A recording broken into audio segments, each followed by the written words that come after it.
Alright, on the job today, we got this Prius here. It's second gen, and it's a common problem where the cluster goes out, and there's actually a capacitor inside that just falls out of spec. So we're going to remove it and pull that capacitor out and put a new one in, and that should fix our problem. So in order to remove that, we have to remove this upper dash, which spans the entire dash here. To get that out, all of these panels need to be popped off. Need to remove this, all these little AC vent things, which is probably the hardest part because those break very easily, so we have to be super careful. And these need to be removed as well. So let's get started. Step one is removing these. These are a pain in the butt to get out without breaking, so be very careful. This guy, one connector. These glove compartments need to be removed. This one's held in with 2 screws and some clips. This one, you just squeeze these in, it folds down. You gotta remove this so you can get to the airbag bolts underneath.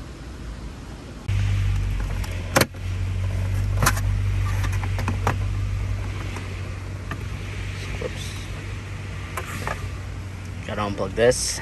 Here's your airbag. There's 2 12s underneath. We'll get those next.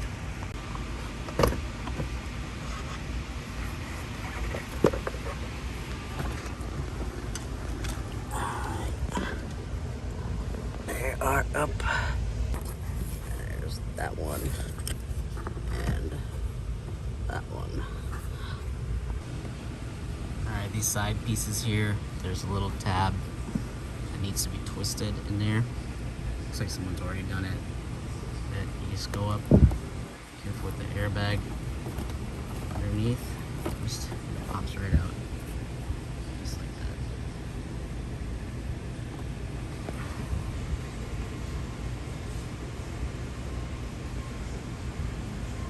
that. Okay, next steps. These 2 bolts holding the screen in. I've already removed all the screws holding the dash.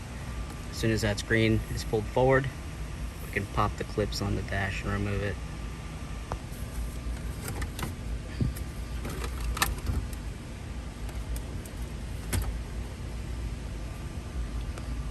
Should be enough.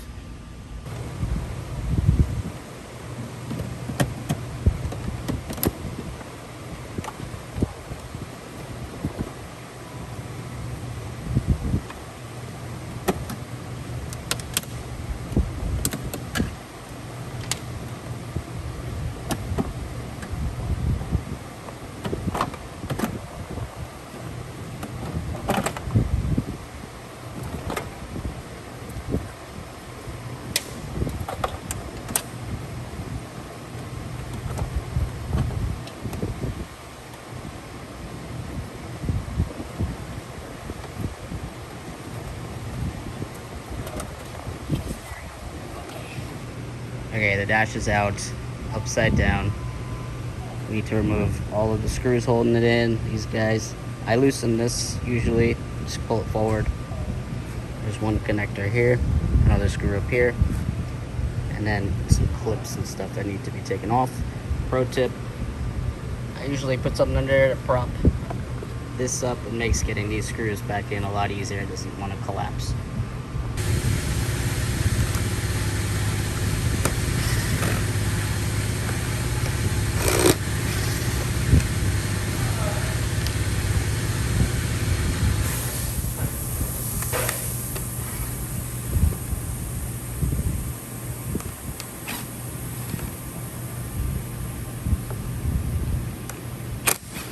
Okay, it's unbolted. Just remove these screws, put this back panel off. We have to undo these ribbons, and then we can remove the circuit board and get to the capacitors.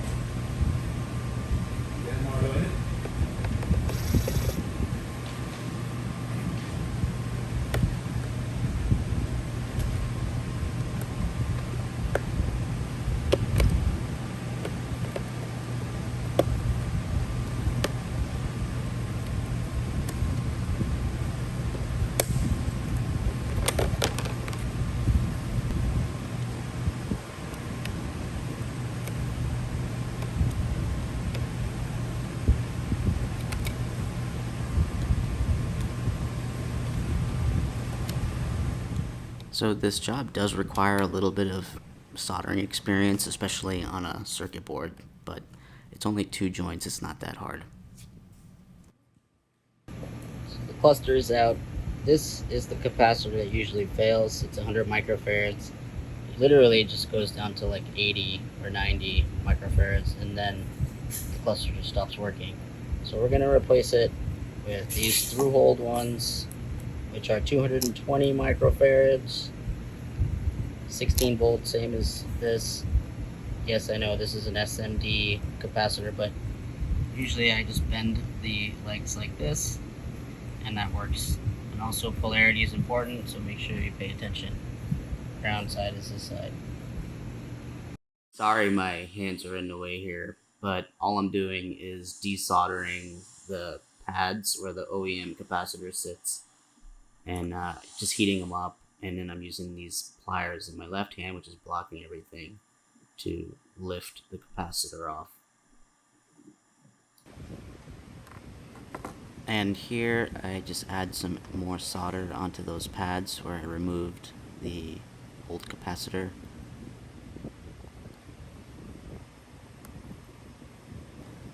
And now I just solder the new capacitor onto the pads there.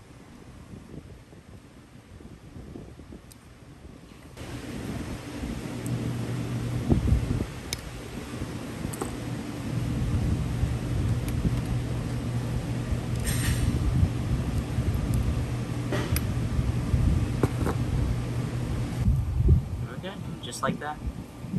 This is ready to go back into the car. And that's a good solder joint. So we're gonna come back when all of this is installed and double check our work and make sure the cluster is working. Here I start to put the ribbons back into the circuit board. There's these 2 tiny tabs on the sides that you need to pull out, and then you can insert the cable, and then you push the tabs back down to clamp it down.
Okay, everything's back on the dash. It's ready to go in. We'll do that off camera. Through the magic of video editing. Oops. Oh, there you go. It works. Okay, so the vehicle's all back together, ready for pickup. I just wanted to mention a couple notes that sometimes customers mistakenly think the cluster is bad, but this is actually set all the way dim, and then when they turn their headlights on, it appears as though it's gone out. So pay attention to that when you, or if you're diagnosing one of these. And I also didn't film the whole reassembly of all this. If you want to know how to do that, you can just play this video in reverse. Okay, thanks for watching.